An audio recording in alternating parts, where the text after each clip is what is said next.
Hello guys, magluluto ko ngayon ng miracle fruit. Gagawa ko ng miracle fruit juice. Favorite ko to kasi guys, kasi parang wine yung lasa niya. Na guys, malapit na siyang maluto. Ang itim-itim oh. Pero hindi siya itim yan guys, ano lang siya, dark violet. Para siyang grapes. Tapos masarap to guys pag nilagay mo sa rep.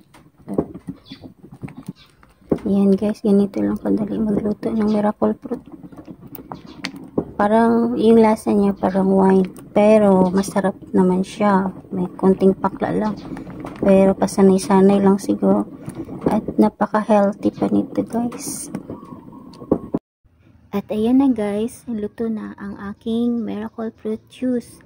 At ayan na guys, maganda na ito ilagay sa ref at inumin. At napaka-healthy pa. At ayan guys, marami akong nagawa.